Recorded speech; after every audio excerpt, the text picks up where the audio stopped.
साहेबाद जुमडे या वार्डामध्ये गेली 20 ते 25 वर्षापासून मी रहिवासी आहे.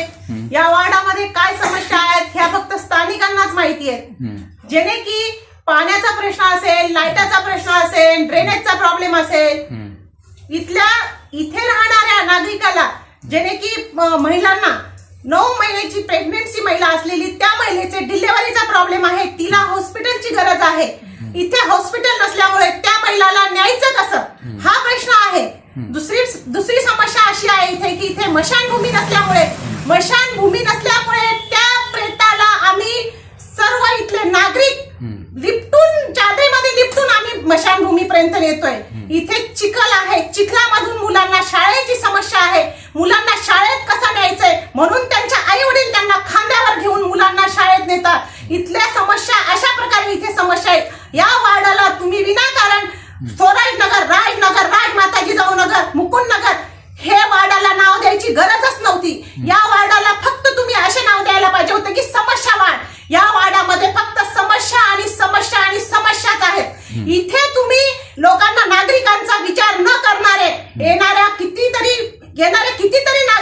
कितीतरी लोक आहेत की इथल्या नागरिकांकडे कोणी लक्ष देत नाही. पण आता या वार्डामध्ये त्यांना समस्याचं पिटरा आजपर्यंत दिसलेलं नाही आणि आज निवडणुका आल्या म्हणून ते लोक म्हणतायत की आम्ही समस्या सोडवतो. कोणत्या समस्या सोडवल्या आजपर्यंत? आमच्या नागरिकांच्या इथल्या वार्ड नंबर 90चे नागरिकांचा जो प्रश्न आहे त्या प्रश्नावर आजही तुम्ही उत्तर दिलेलं नाही. त्यामुळे आम्हाला इथला जो नागरिक आहे, इथला जो नगरसेवक होणार आहे तो आम्हाला फक्त स्थानिकच हवा आहे आणि स्थानिकांनाच आम्ही प्राधान्य देऊ. परंतु जर स्थानिकांचा विचार एखाद्या पक्षानं केला तर आम्ही त्या पक्षाचं काम पूर्णपणे करू. तुम्ही स्थानिक निवडणूक तुम्ही लढवणार का? हो, स्थानिक निवडणूक मी लढवणार. कारण की मला जर समजा एखाद्या पक्षानं मला तिकीट दिलं तर मी बिलकुल लढवणार आणि मी तशी इच्छुक आहे आणि मला निवडणूक लढायचीच आहे. निवडून आल्यानंतर तुम्ही कोणते कोणते कामं करणार? निवडून आल्याच्या नंतर मी सर्वात प्रथम महिलांचा समस्या सोडवणार.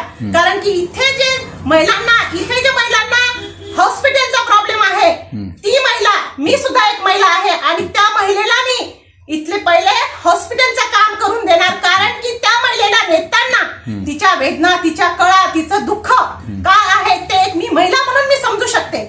माझ्यापेक्षा जास्त कोणी समजणार नाही. दुसरी समस्या महिलांची इथल्या स्थानिकांची अशी आहे की त्यांना स्मशानभूमी पाहिजे. कारण ते प्रेत जेव्हा आपण चादरीमध्ये लिपटून नेतोय त्यावेळेस ते आम्हाला पटरीहून नेताना काय वेदना होतात, चिखलात नेताना काय वेदना होतात यापेक्षा जास्त जवळून मी पाहिलंय. त्यामुळे मी इथे स्मशानभूमीचा मुद्दा पहिले दुसरा मुद्दा तो सॉल्व्ह करणार आणि तिसरा मुद्दा माझ्या माता भगिनींना जो की उन्हाळ्यामध्ये पाणी नसतो, पाण्याचे प्रॉब्लेम असतात, पाण्याचा प्रश्न मी सॉल्व्ह करणार, रोडचा प्रॉब्लेम मी सॉल्व्ह करणार आणि मी जे लढाई लढणार आहे ती फक्त माझ्या स्थानिकांसाठीच लढणार आहे आणि मी स्थानिकांचे मुद्दे सॉल्व्ह करणार.